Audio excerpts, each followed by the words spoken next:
mañana con 39 minutos. Seguimos aquí en tu conexión matinal y bueno, comentarles que octubre, específicamente el 13, cada 13 de octubre, es el Día Internacional para la Reducción de Riesgos del Desastre. ¿Qué es lo que aún nos falta por saber? Son varios temas que vamos a conversar a continuación con nuestro experto, que ya es parte de la familia de tu conexión matinal, Simón Insunza, geógrafo de Sijidén. Te damos la bienvenida, Simón. ¿Cómo estás? Hola Alejandra, muchas gracias por la invitación y feliz nuevamente de poder estar en este espacio.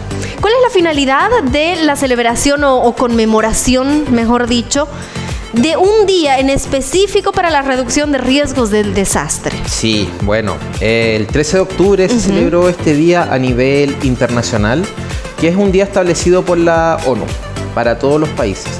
¿Y cuál es la premisa de este día? Como mencionamos también en el programa anterior, que los desastres no son naturales, porque siempre en la tele se habla de desastre natural, en los libros, en los colegios se habla de desastre natural, y en el fondo se parte de esa premisa, porque como dijimos anteriormente, por ejemplo, si ocurre un tsunami en un lugar desértico, no va a ocurrir un desastre, sino que finalmente si ocurre un tsunami en un lugar donde hay ciudades, donde hay infraestructura, donde hay personas, ahí esa amenaza se convierte en desastre. Exacto. Entonces, entendiendo esa premisa, es que podemos desarrollar diversas acciones para evitar que las distintas amenazas naturales se conviertan en desastre. Entonces, la lógica de ese día va justamente en esa línea. Tengo entendido que además ustedes están enfocándose en que los jóvenes y los niños tengan más conciencia acerca de lo que son. Justamente el lema de este año del Día Internacional para la Reducción del Riesgo de Desastre es enfocarse en la juventud, en los niños, porque finalmente son ellos los que el día de mañana van a desarrollar diversas acciones para que las amenazas no se conviertan en desastre. Entonces, sobre eso, muchas veces al hacer divulgación científica o educación, nos olvidamos de los niños y niñas y nos enfocamos en los adultos. Entonces, es un segmento al que tenemos que llegar de manera dinámica, lúdica y a través de distintas herramientas. Es muy cierto lo que dices. Siempre tendemos a pensar de que, bueno, si hay niños, mientras existan adultos, es la responsabilidad de los adultos y ya. Pero ¿por qué crees que es importante y necesario que los niños también tengan información acerca de este tipo de desastres, terremotos, tsunamis, etcétera? Justamente es importante que los niños sepan estas pautas de acción, porque puede que el día de mañana, de manera imprevista, algún terremoto, alguna amenaza natural, los pueda pillar, por ejemplo, solos.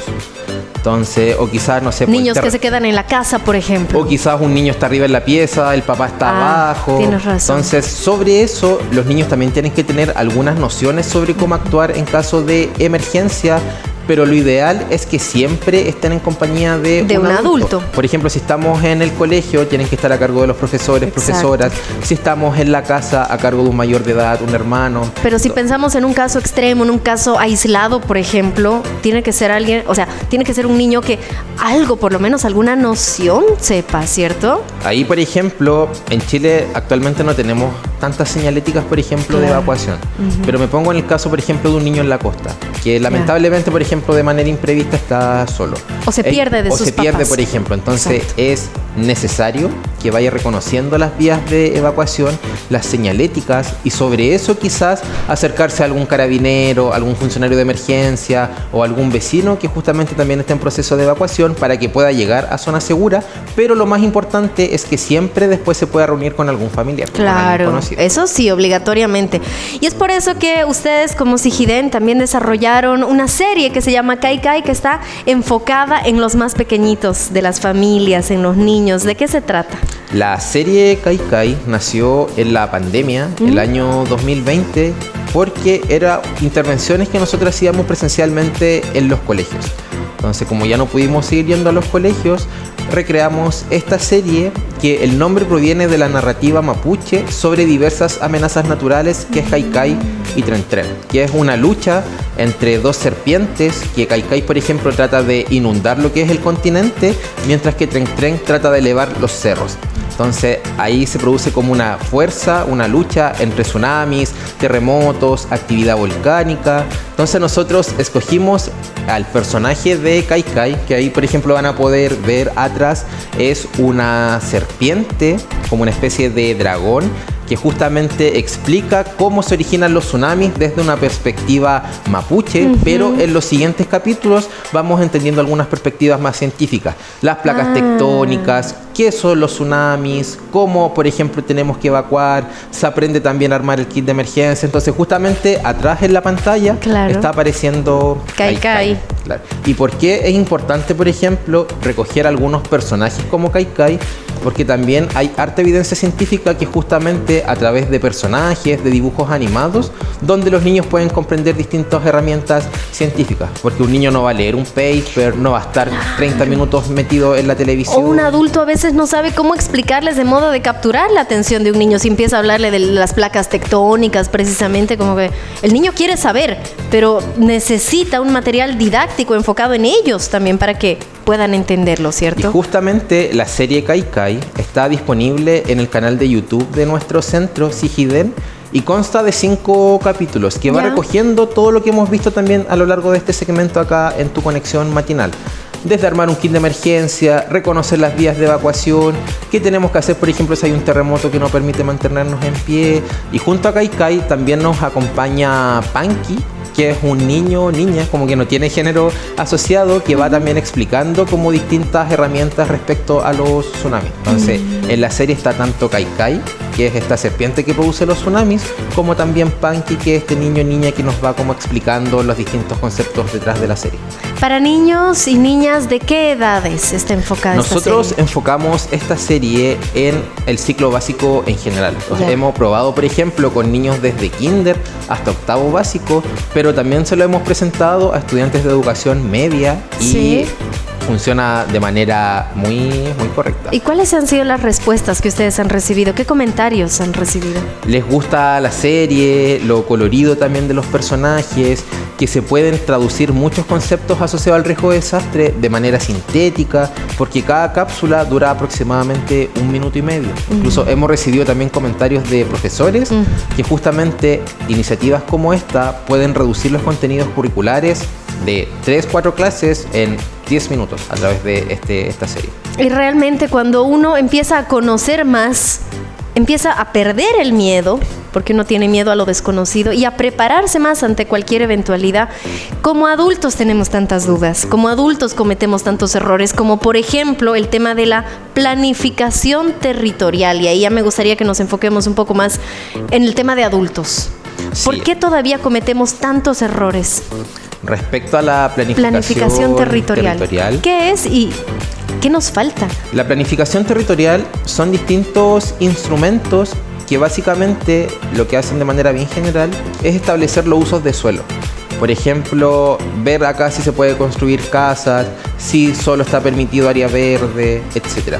Y en Chile contamos con los planos reguladores comunales, que son una especie de mapas con normativas asociadas detrás que te establecen distintos usos de suelo. Y uno de esos usos de suelo, o una de las disposiciones urbanísticas, son las áreas de riesgo. Pero ¿qué pasa? Quizás muchos tienden a pensar que porque un área está bajo riesgo, no se debería construir, que es quizás lo que podríamos pensar como de manera obvia. Pero en el caso de Chile eso no es tan obvio. De hecho, la normativa actualmente está en actualización. ¿Y cuál es quizás como una de las principales falencias? Es que esta normativa te permite construir en zona de exposición. Entonces, por ejemplo, pueden haber diversos estudios que te dicen que en Viña del Mar puede ocurrir un tsunami y que esa área se va a inundar. Pero el plan regulador comunal, si no reconoce esa área, básicamente tú puedes construir todo lo que se permita. O sea, puedo construir igual. Pero si el día de mañana se establece como área de riesgo, de igual manera tú vas a poder construir, pero vas a tener que agregar algunas medidas de mitigación, como por ejemplo ver el tema de la evacuación, agregar algunas medidas de ingeniería, señalética. Entonces lo que se está haciendo con la actualización de la normativa es tratar de establecer gradualidad. Eso quiere decir incluso quizás prohibir la construcción en algunos casos justificados, que es quizás como lo obvio que nosotros tenderíamos a pensar. E incluso hace poco también salió en los medios noticiosos que a raíz de la falla de San Ramón que tenemos acá en Santiago, el Plan Regulador Metropolitano de Santiago por primera vez va a considerar la falla de San Ramón dentro de sus disposiciones. ¿Y eso qué quiere decir? que el día de mañana, cuando se actualice este instrumento, puede que se establezcan algunas restricciones en torno a la falla de San Ramón, que el día de hoy está casi el 50% urbanizada, lo que es mucho, claro, pero nos queda todavía un 50% por construir, y eso es lo que vamos a normar para evitar que si el día de mañana ocurre un terremoto en esa área, no haya un desastre. Y por ejemplo, se habla de la construcción de la línea 7 del Metro de Santiago.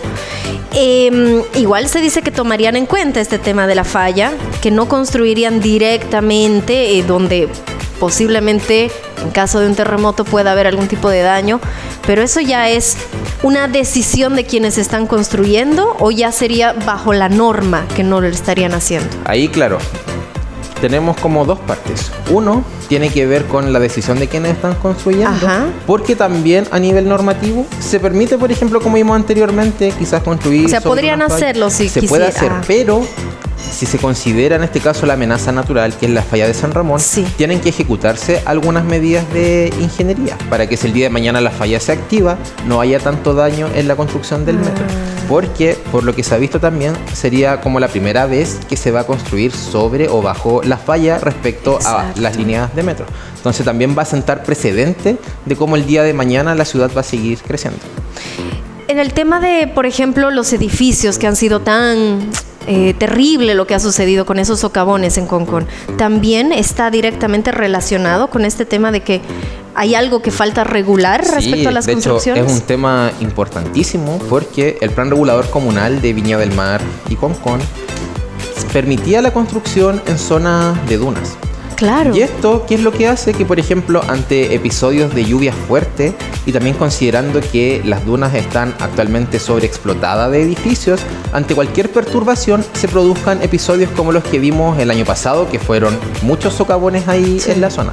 Pero recientemente el Plan Regulador Comunal de Viña del Mar se actualizó para evitar que se siga construyendo en las dunas, porque ahí hay dos temas. Tampoco podemos sacar como todo lo que ya está construido. Es difícil, es caro, la gente tampoco se va a querer ir. Entonces lo que tenemos que hacer es normar las construcciones a futuro. Y yo creo que todos los esfuerzos tienen que ir en esa línea. Porque es imposible reubicar todo lo que está arriba de las dunas. Es imposible reubicar, por ejemplo, todo el sector de Viña del Mar que está en zona de tsunami. Entonces la idea es reforzar como lo que ya está, generar algunas medidas, por ejemplo, de evacuación, de prevención, pero tenemos que normar y quizás ser más restrictivos con las construcciones a futuro. Y así como tú nos dices que los desastres no son naturales, pero erróneamente se llama, ¿no? La mayoría de la gente dice claro, desastres naturales. ¿Se puede hablar también de construcciones antisísmicas? ¿Es correcto decir antisísmicas? Ahí más que antisísmico, porque finalmente un edificio no te va a detener a evitar el terremoto. Claro. Lo que este tipo de construcción hace es que en caso de que ocurra un terremoto, tiene algunos mecanismos de tal manera que se activan en caso de que haya un terremoto. Muchas veces se mueven más los edificios, sí. Y eso que hace que en el fondo, si tenemos un terremoto fuerte de gran magnitud, el edificio no se caiga. Entonces, más que hablar de antisísmico, hablamos de sismo resistente. Sismo resistente. Incluso también ahí tenemos una especie de brecha en Chile, porque gran parte de las construcciones está enfocada en terremotos. Sí. Pero ¿qué pasa, por ejemplo, si ocurre un aluvión? ¿Qué pasa, por ejemplo, si ocurre un tsunami? Es importante que también a futuro los edificios, las construcciones en zonas de amenaza también consideren los otros tipos de amenazas. Porque, por ejemplo, un edificio te puede resistir un terremoto, muy posiblemente también te resiste un tsunami, pero se tienen que hacer los estudios para establecer que también te va a resistir un tsunami. Puede ser que un edificio esté construido de modo que resista un terremoto, pero no un tsunami. Puede que ocurra, o al revés. Pero, por ejemplo, a raíz de los terremotos que hemos tenido en Coquimbo, sí, o lo que pasó el 2010, gran parte de los edificios que fueron afectados por el terremoto, de igual manera te resistieron un tsunami. Claro. A lo que voy es que tienen que hacerse también estudios para confirmar efectivamente que también eso te va a resistir un tsunami. Y bueno, también tenemos que hablar de la protección del medio ambiente, porque ya lo estábamos diciendo, todos estos desastres no son naturales y tienen muchísimo que ver con el ser humano. El tema de los humedales, el tema de las mismas dunas que estamos hablando, y cuál es nuestra responsabilidad frente a ellos. Sí, ahí tenemos un papel fundamental en proteger los diversos ecosistemas. De hecho, también hace poco fue noticia que entró un auto a una playa ahí en la quinta región Ya. y también arrasó con unos sitios de anidificación de unas aves. Entonces finalmente no solo erosionamos las dunas, los humedales, sino que también afectamos a los distintos animales, pajaritos que viven ahí en el área.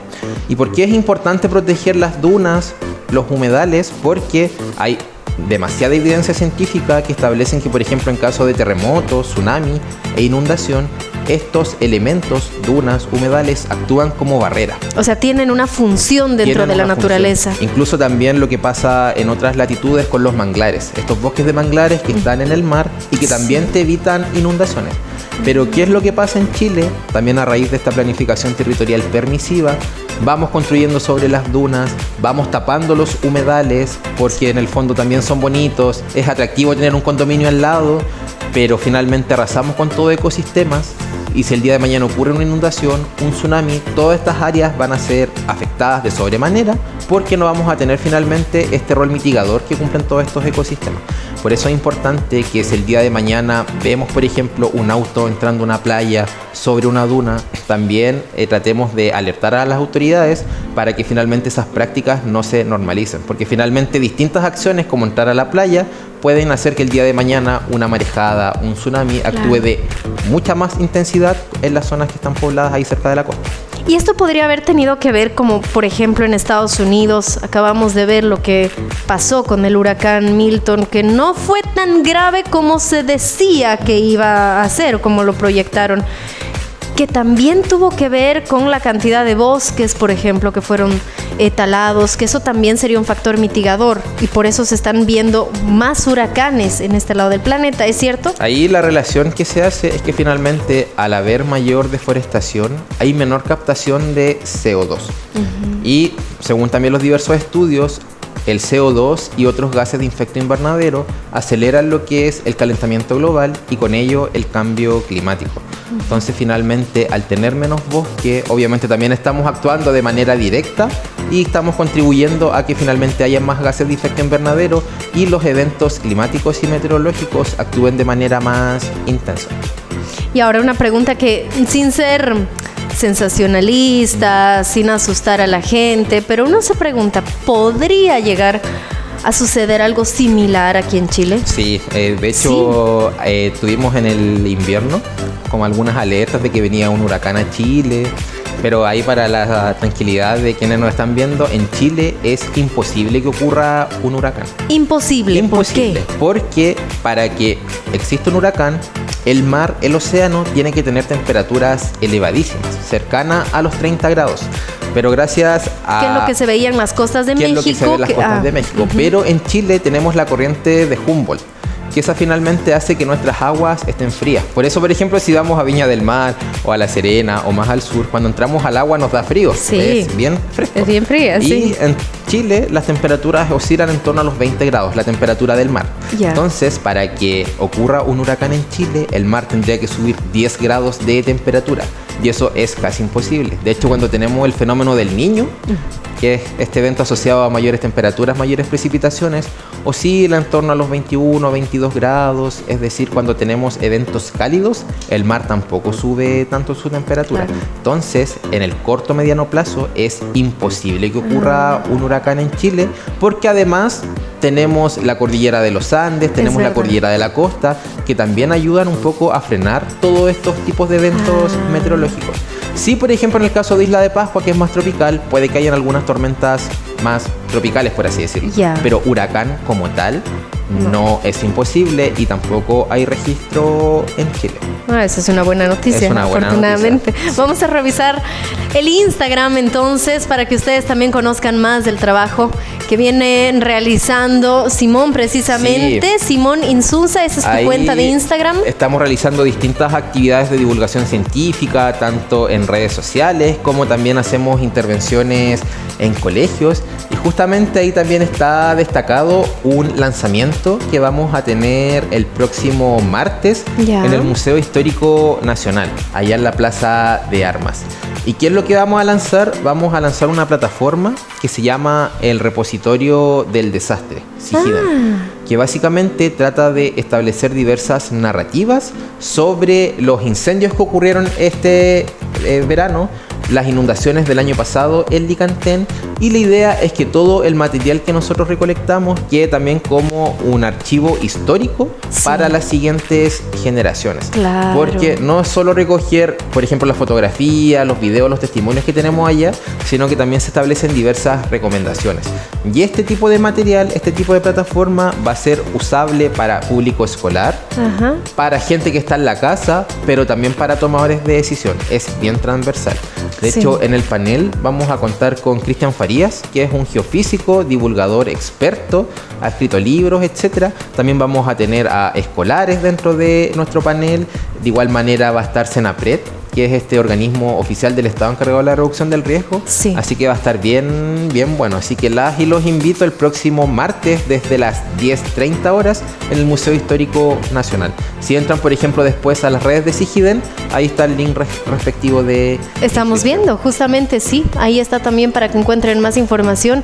Y me encanta porque ahí decía que realmente si tenemos más conocimiento, nos preparamos más, y también nos puede contribuir muchísimo como sociedad el dejar plasmado, porque son hechos históricos que marcaron un país, sobre todo. Quizás lo que más nos marcó de esta plataforma es esta pregunta, por ejemplo, ¿qué nos hubiese gustado a nosotros contar respecto al terremoto de 1960? Que es el terremoto más grande que se ha registrado en la historia.